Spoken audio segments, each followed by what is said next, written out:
Hello everyone. Telangana state నుంచి grade 2 pharmacist notification medical and health services recruitment board నుంచి release అవ్వడం జరిగింది. అయితే ఈ ఎగ్జామినేషన్‌కి ప్రిపరేషన్ ఎలా స్టార్ట్ చేయాలి? ఏ యూనిట్‌లో అంటే ఇచ్చిన సిలబస్ మొత్తం కవర్ చేయాలా? చేయకపోతే ఎలాగా ఎగ్జామ్‌లో సరిగ్గా చేయలేమేమో ఇలాంటి డౌట్స్ చాలామంది అడుగుతున్నారు. అవన్నీ క్లియర్ చేయడానికి ఈ వీడియో చేస్తున్నాను. ఫస్ట్ ఆఫ్ ఆల్ ఎగ్జామినేషన్‌కి ప్రిపరేషన్ స్టార్ట్ చేయాలంటే చాలామందికి స్టార్టింగ్ ప్రాబ్లమ్ ఉంటది. దానికి రీజన్స్ ఉన్నాయి. చాలామంది చదువు వదిలి జాబ్ చేస్తున్న వాళ్ళు చాలామంది, హౌస్ వైఫ్స్ చాలామంది. ఏమంటే మనం చదివేటప్పుడు చదివే మైండ్ సెట్ వేరు. ఒకసారి చదువు వదిలి జాబ్‌కొచ్చినా లేదా చదువుకు దూరంగా ఉన్న మన మైండ్ సెట్ డిఫరెంట్‌గా ఉంటది.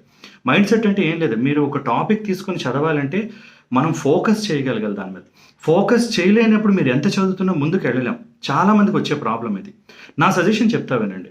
మీరు మీరు చదవడం ఇప్పుడే కొత్తగా స్టార్ట్ చేస్తే మాత్రం చాలా ఎక్కువ గోల్స్ పెట్టుకోవద్దు. ఎక్కువ గోల్స్ అంటే ఒక రోజుకి 3, 4 గంటలు లేదా 5, 6 టాపిక్‌లు చదవాలి అలా పెట్టుకోకండి. మన బ్రెయిన్ అలా వర్క్ చేయదు. అర్థం చేసుకోండి.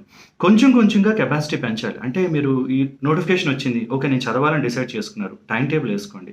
చదివేటప్పుడు ఏం చేస్తారు? ఒక రోజుకి ఒక అరగంట, గంట మీకు వీలైనంత మట్టుకే చదవండి స్టార్టింగ్‌లోనే. ఊరికనే ఇష్టం లేకపోయినా బుక్ పట్టుకొని కూర్చుంటే ఏం నేర్చుకోము. దానివల్ల ఉపయోగం ఉండదు. సో మెల్లమెల్లగా పెంచుకోవాలి. అంటే ఏంటి? మీ బ్రెయిన్‌ని ట్యూన్ చేయాలి. చదివి అర్థం చేసుకొని ఫోకస్ చేయగలగడం ట్యూన్ చేయాలి. అది ఒకేసారి రాదు. మెల్లగా డెవలప్ చేయాలి. ఇప్పుడు అక్టోబర్ 5కి మన అప్లయింగ్ డేట్ స్టార్ట్ అవుతుందండి. ఈ రోజు నుంచి ఒక 10 రోజులున్నాయి. ఈ 10 రోజులు మీరు చేయాల్సిన పనేంటంటే ఆ మెంటల్ స్టామినా పెంచుకోవాలి. కొంచెం కొంచెం చదువుతూ రోజు ఇంక్రీజ్ చేస్తూ వెళ్ళాలి. అంతేగాని ఒకేసారి బుక్స్ అన్నీ పట్టేసుకొని నేను చదువుతానంటే టెన్షన్ వచ్చేస్తది. నేను చదవలేకపోతున్నాననే భయము, ఆత్మన్యూనత వస్తాయి. గుర్తుంచుకోండి, ఏ ఎగ్జామ్‌కైనా మన కాన్ఫిడెన్స్ ఇంపార్టెంట్. 2 నెలలు టైమే ఉందని భయపడొద్దు. ఎవరికైనా 2 నెలలే ఉంది. మొదలుపెట్టాలి. మొదలుపెట్టేటప్పుడు మీ మైండ్ సెట్ ప్రిపేర్ చేసుకొని మెల్లమెల్లగా పెంచాలి. ఒక్కొక్కరికి ఒక్కొక్క కెపాసిటీ ఉంటది. మెల్లగా పెంచుతూ వెళ్ళండి. మీకు చాలామందికి బాధ్యతలుంటాయి, వర్క్స్ ఉంటాయి, పిల్లలుంటారు, ఇంట్లో చాలా ఇష్యూస్ ఉంటాయి. వీటన్నిటిని బ్యాలెన్స్ చేస్తూ చదవడం కొంచెం కష్టమైన పనే. కానీ అవకాశం మళ్ళీ రాదు. కాబట్టి చదవాలి. మెల్లమెల్లగా పెంచుకొని ఒకేసారి స్ట్రెస్ అవ్వకండి. ఇంట్లో కూడా అనవసరంగా గొడవలు అయిపోతాయి ఆ స్ట్రెస్ వల్ల. అవన్నీ అవాయిడ్ చేసి కొంచెం కొంచెంగా చదువుతూ పెంచుకొని వెళ్ళాలి. సెకండ్ ఇష్యూ, మనకి 10 యూనిట్స్ ఇచ్చారు. 10 యూనిట్స్‌లో కంప్లీట్‌గా కవర్ చేయాలా లేదా అని అడుగుతున్నారు. ఒక విషయం అర్థం చేసుకోండి. ఇమాజిన్ ఎగ్జామ్ 100 మార్క్స్‌కి ఉందనుకోండి.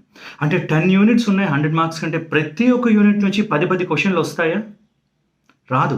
ఏ కాంపిటీటివ్ ఎగ్జామ్‌లో కూడా ఇచ్చిన సిలబస్ అన్నిట్లోని ఈక్వల్ డిస్ట్రిబ్యూషన్ క్వెషన్స్ రావు. అంటే అర్థం ఏంటి? మీరు ప్రతి యూనిట్‌ని నేను బాగా చదివేస్తాను అంటే ఎప్పుడు యూజ్ అవుతది? వాళ్ళు ఎగ్జామినేషన్‌లో లేదు, ప్రతి యూనిట్ నుంచి మేము ఈక్వల్ డిస్ట్రిబ్యూషన్ ఇస్తామంటే అప్పుడు మీరు చదివిన దానికి అర్థం ఉంటది. యూజువల్‌గా ఏమవుతది మన కాంపిటీటివ్ ఎగ్జామినేషన్‌లో కొన్ని సబ్జెక్ట్స్ మీద ఎక్కువగా క్వెషన్‌లొస్తాయి. It is natural. ఫార్మసిస్ట్ అంటే ఫార్మకాలజీ మీద ఎక్కువొస్తాయి. అలాంటప్పుడు మీరు ఎక్కువ ఫోకస్ పెట్టాలి. అలా కాకుండా ఇప్పుడు health education and community pharmacy, hospital and clinical pharmacy ఉన్నాయి. వాటి నుంచి కొన్ని క్వెషన్స్ వస్తాయి. వాటి మీద కూడా మేము ఎక్కువ చదువుతాం అంటే ఏమవుతుంది? మీరు చదివే టైం ఎక్కువ అవుతుంది. కానీ వచ్చే క్వెషన్స్ తక్కువ అవుతాయి. ఏమవుతుంది అప్పుడు?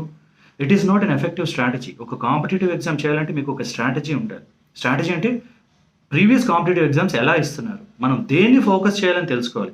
ఏ ఎగ్జామ్‌కైనా మోస్ట్ ఇంపార్టెంట్ థింగ్ సిలబస్‌ని అనలైజ్ చేసి ఏది ఎక్కువ చదవాలని. అలా చేసిన వాళ్ళే సక్సీడ్ అవుతారు. అలా కాదు నేను లైన్ టు లైన్ ప్రతి ఒక్కటి చదువుకొని వెళ్తానంటే first of all syllabus complete అవ్వదు. మీరు కంప్లీట్ చేసిన దాని నుంచే క్వెషన్స్ వస్తాయని గ్యారంటీ ఏంటి? లేదు. కాంప్రిహెన్సివ్ ఐడియా ఉండాలి. నేను ఎప్పుడో ఆదిత్య బ్యాచ్ అని ఈ ఫార్మసిస్ట్‌కి క్లాసెస్ స్టార్ట్ చేశాను. అప్పుడు నన్ను చాలామంది అడిగినప్పుడు నేను చెప్పాను. మీరు బోర్డ్ ఎగ్జామ్ రాయట్లేదు. ఇంపార్టెంట్ టాపిక్స్ ఫస్ట్ కవర్ చేస్తాను. వాటిని బాగా ఫోకస్ చేయండి. తర్వాత మిగతావన్నీ కవర్ చేద్దాం. అంతేగాని ఫుల్ సిలబస్ కంప్లీట్ చేస్తానంటే 2 ఇయర్స్ సిలబస్ అది. నేను చెప్తాను. కానీ మీరు 2 ఇయర్స్ సిలబస్ చదవగలుగుతారా? చదవలేరు. మనం కరెక్ట్‌గా ప్లాన్ చేయాలి. సో, అందుకని మీరు కూడా ఎవరైనా సబ్జెక్ట్ స్టార్ట్ చేసేటప్పుడు మోస్ట్ ఇంపార్టెంట్ సబ్జెక్ట్స్ వేటి నుంచి ఎక్కువ క్వెషన్స్ వస్తున్నాయి. అది ఫస్ట్ నేర్చుకోవాలి. నేను మళ్ళీ ఒక వీడియో చేస్తాను ఒక్కొక్క సబ్జెక్ట్‌ని ఎలా చదవాలని. బట్ ఫస్ట్ ఆఫ్ ఆల్ చెప్పేది ఇది. Most important thing. మనకు చిన్నప్పటి నుంచి వచ్చే ప్రాబ్లమ్ ఏంటంటే కష్టపడి చదవాలని చెప్తారు. కానీ నేను చెప్పేది ఇష్టపడి చదవండి. అంటే సబ్జెక్ట్ మనది చాలా ఇంట్రెస్టింగ్. మీరు ఆ ఇష్టం పెంచుకుంటే మీకు కష్టం అనిపియదు. చదివేటప్పుడు అబ్బా! చదవాలనిపియదు. ఇప్పుడు మీరు ఒక మూవీ చూస్తారు 3 అవర్స్ మూవీ. 10 ఏళ్ళు కాదు 15 ఏళ్ల క్రితం చూసిన మూవీ స్టోరీ కూడా ఇప్పుడు అడిగితే చెప్తారు. ఎలా చెప్తున్నారు? ఇష్టంతో చూస్తారు. అది బ్రెయిన్‌లోకి ఎక్కుద్ది బాగా. సో, ఎన్నేళ్ళైనా మర్చిపోరు. సబ్జెక్ట్ కూడా అంతే. సబ్జెక్ట్ మీద కూడా ఇష్టం పెంచుకొని చదవచ్చు. అది మన పర్స్పెక్టివ్. ఒక కొత్త విషయం నేర్చుకుంటున్నాం అనే ఆలోచన వస్తే ఇంట్రెస్ట్ వస్తది. అప్పుడు మీరు నేర్చుకుంటారు. అంతేగాని షెడ్యూల్స్ ఏసేసి నేను ఈ గంటలో ఇది చదవాలి, అది చదవాలి అలా చేయకండి. అలా చేయకండి. ప్రాపర్‌గా మీరు చదివిన దానికి ఒక అర్థం ఉండాలి. ఇట్ ఈస్ నాట్ క్వాంటిటీ ఎన్ని గంటలు చదివారని కాదు. క్వాలిటీ ఎంత బాగా చదివామో, ఆ టాపిక్ నుంచి క్వెషన్ వస్తే మీరు ఎంత పర్ఫెక్ట్‌గా చేయగలుగుతారు. అది ఇంపార్టెంట్.